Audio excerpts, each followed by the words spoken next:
বড়দের আমার প্রণাম, ছোটদের অনেক অনেক ভালোবাসা। আজ হচ্ছে আমাদের গ্রামের বিশেষ এক দিন। একদিকে হচ্ছে মা কলাইচণ্ডীর পুজো, আর অন্যদিকে হচ্ছে মা দিদি ঠাকুরের পুজো।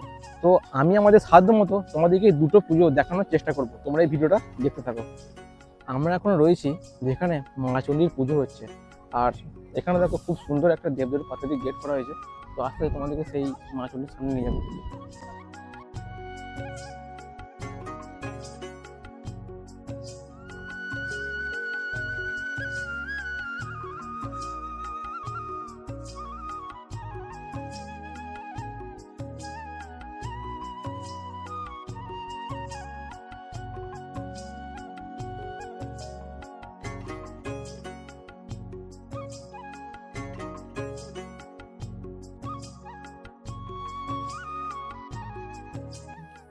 এখন আমরা রয়েছি সেই পুকুরের সামনে, যে পুকুর থেকে ঘর তুলে মায়ের পুজো করা হয়, এবং এখান থেকেই মানুষ স্নান করে প্রণাম কেটে বা দণ্ডি কেটে যায়। আর এই পুকুর আমার অতি পরিচিত পুকুর, কারণ ঠিক পুকুরে ওই কোণে আমাদের বাড়ি চলে যাওয়ার সময়। এখন সেই বাড়ি আর নেই, ভেঙে গেছে। এখন আমাদের পাড়ার ভিতরে বাড়ি হয়েছে। তো এরপর তোমায় দেখাবো মানুষজন কি করে দণ্ডি কেটে যাচ্ছে। চলো। তোমরা এখন দেখতে পাচ্ছ মায়ের অসংখ্য ভক্ত ওই পুকুর থেকে স্নান করে প্রণাম কেটে বা দণ্ডি কেটে যাচ্ছে। দেখো অনেক লোক, কিন্তু যদিও এবছর লোক অনেক কম, কারণ ওখানে মা দিদি ঠাকুরের পুজো হচ্ছে। তো আমিও কিন্তু প্রতি বছর এই মা চণ্ডীর পুজোতে দণ্ডি কাটি, শুধুমাত্র এবছর ভিডিও করে বলে আর প্রণাম কাটা হলো না। তো মনটা খুব খারাপ লাগছে, পরের বছর অবশ্যই কাটবো।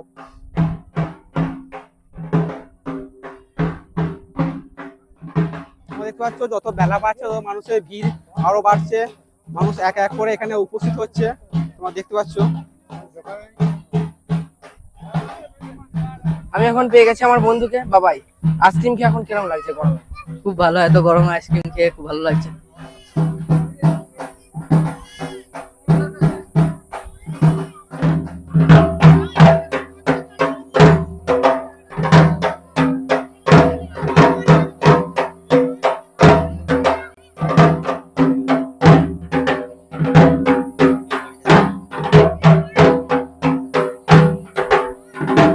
এই মুহূর্তে পেয়ে গেছি আমাদের গ্রামে একজন কাকুকে জিজ্ঞেস করবো যে পুজো কিভাবে এখানে শুরু হলো, মা কিভাবে এখানে প্রতিষ্ঠা হলো। আপনি যে পুজো সম্বন্ধে কিছু বক্তব্য বলুন। দীর্ঘ আমার বাবা ঠাকুমার মুখে শোনা যে 7-8 পুরুষের আগের থেকে দামোদর নদীর ধারের একটা ঠাকুর, মা চণ্ডী বলে ঠাকুর, খুব জাগ্রত ঠাকুর। এর পুজো অর্চনা হয় বছরে একবার। 12 মাসের পুজোর কোনো ব্যবস্থা নাই। তো একটা যদি অনিবার্য কারণের জন্য পুজো নিয়ে আসে, তার পুজোটা করে দেওয়া হয়। এই পুজো মা খুব সন্তুষ্ট এবং খুব জাগ্রত ঠাকুর। এই ঠাকুরের পুজো আমরা খুব বিশ্বাস করি এবং বিশ্বস্ত ভেবে চলি। আচ্ছা, কাকু কিন্তু অনেক কথা বললো, কিন্তু এখানে কোনো মন্দির হয় না কেন? মন্দিরটা বহু দীর্ঘদিন ধরেই হয় নাই। তো ইচ্ছা করলে অনেক কিছু করে দিতে পারতো, কিন্তু করছে না, থাকছে না। এবং বানানো হয়েছিল, তাই সেটাকেও ভাঙিয়ে ফেলে দিয়েছে। একটা ফাঁকা নিরিবিলি জায়গার মধ্যে থাকবার চেষ্টা করে। আজকে মন্দির নেয় নাই কো, নিলে তাহলে বহুদিন আগেই করে দিত গ্রামের লোকরা। তার মানে মা পুরো প্রকৃতির মাঝে খোলা আকাশের নিচে থাকতে ভালোবাসে। থাকতে ভালোবাসে আচ্ছা, এবং খোলাতেই থাকে। বান এলে বানে ভেসে যায়, আবার নিজের স্থান গ্রহণ করে। আচ্ছা, ধন্যবাদ কাকু, অনেক কিছু ভালো করে আমাদেরকে সব বুঝিয়ে বললো।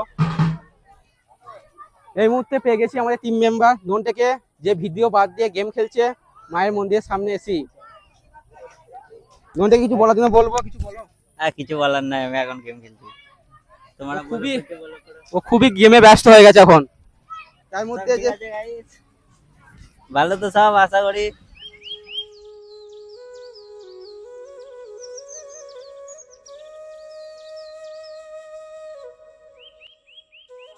দামোদর নদীর তীরে, খোলা আকাশের নিচে, অসংখ্য গাছপালার মধ্যে, প্রকৃতির মাঝে আমাদের এই মায়ের বেদি। আর এই মায়ের পুজো হয় মূলত জ্যৈষ্ঠ মাসে। আর এবছর পুজো হচ্ছে আষাঢ় মাসে 1 তারিখে, কারণ জ্যৈষ্ঠ মাস এবছরে মল মাস।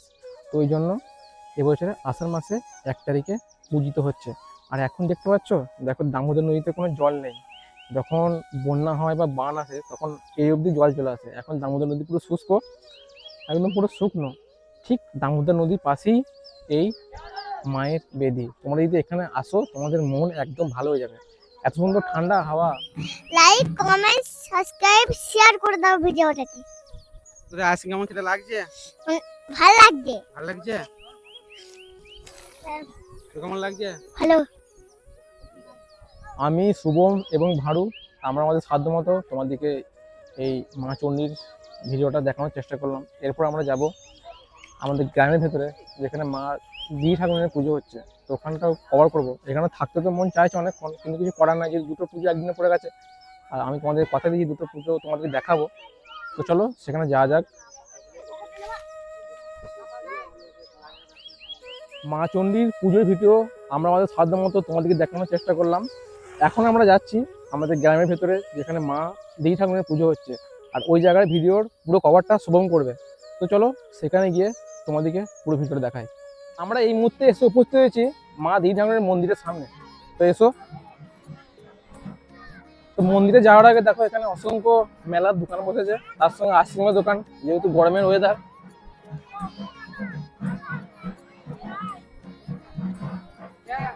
এই হচ্ছে মায়ের মন্দির, আর এই দেখো এখানে অনেক মেলার দোকান করছে মনোহারি।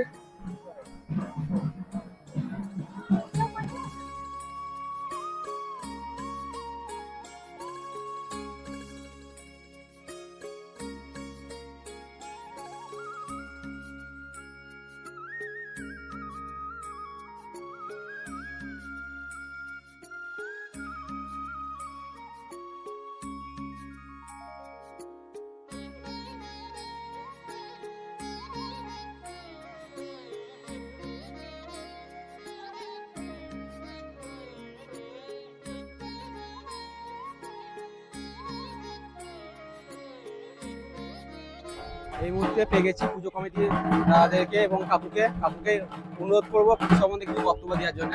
তো আপনি বলুন। আমরা সোঁদা গ্রামে গোগ্রাম অঞ্চলের ঘোষপাড়ার বাসিন্দাগণ, এই পুজো আমাদের পূর্বপুরুষ ধরে আমাদের চলে আসছে। এই মা চণ্ডীর প্রথম আদিষ্ঠান ছিল আমাদের এইখানেতে, এই মা শ্যাওড়া গাছের তলায়।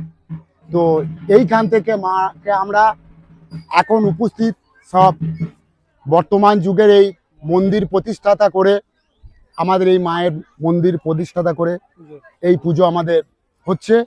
এই পুজো দীর্ঘদিন ধরে বছরে একবারই হয়, সেটা হচ্ছে আষাঢ় মাসের প্রথম সোমবার, মঙ্গলবারে, প্রথম সপ্তাহের প্রথম মঙ্গলবার। এটা আমাদের রীতি অনুযায়ী বহুদিন ধরে এই পুজো আমাদের চলে আসছে। মা খুবই জাগ্রত, এই মাকে যে ভক্তি ভরে ডাকবে তার মনস্কামনা পূর্ণ হবে এবং বহু রোগ ব্যাধি এখানে ভালো হয়েছে এবং অনেক বন্ধাত্ম মেয়ের এখানে বাচ্চা হয়েছে। নমস্কার, আপনারা ভালো থাকবেন। পূর্বপুরুষদের মুখে শোনা এই পুজোটা অ্যাকচুয়ালি এটাকে বসন্ত চণ্ডী বলা হয়ে থাকে। রামচন্দ্রপুরের যে দিদি ঠাকুরন, সেই দিদি ঠাকুরনের উৎস ওখান থেকে নিয়ে এসে এই শ্যাওড়াতলায় প্রথম প্রতিষ্ঠা করা হয়। সেই সময়কার ব্রাহ্মণরা বা গ্রামের মানুষেরা উপদেশ দিয়েছিলেন যে বসন্ত চণ্ডীর যে তখন যে মহামারীর আকার নিয়েছিল তা রোধ করতে একমাত্র এই মা দিদি ঠাকুরনকে প্রতিষ্ঠা করতে হবে দুটি গ্রামের সীমানায়। সেই সীমানা হচ্ছে আমাদের সোঁদা এবং শিকারপুর, দুই গ্রামের সীমানায় এখানে প্রতিষ্ঠা করা হয়েছিল এই শ্যাওড়া গাছের গোড়ায়। তারপর থেকে দীর্ঘদিন ধরে এই পুজো চলে আসছে, অনেকদিন ধরেই, অনেক পূর্বপুরুষ ধরে। হয়তো আমাদের দাদু মুখে তারাও, তার দাদুরা বা তারও আরো অনেক পুরোনো দিন থেকেই এইটাও চলে আসছে এই পুজো।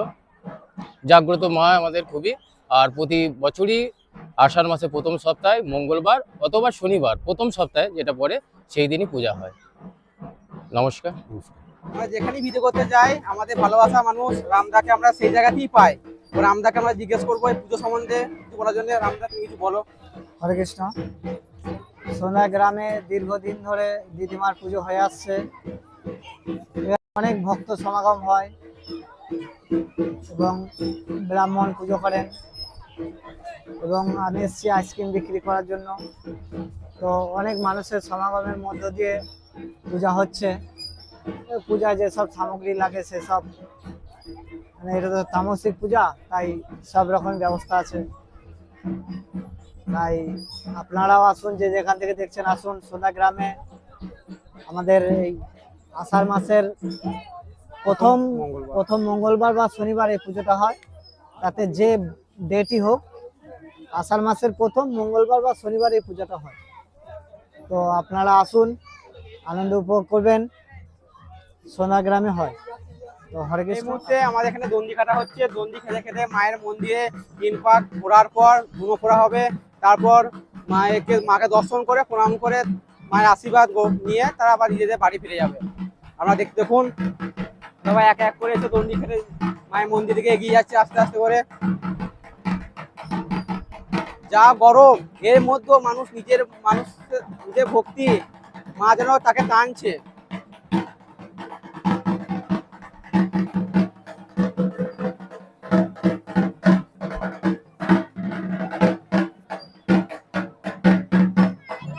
বেলা যত বাড়ছে মানুষের ভিড়ও আস্তে আস্তে বাড়ছে। এখানে অনেক মানুষ বা ভক্ত এসেছে মাকে দর্শন করতে। তোমরা দেখো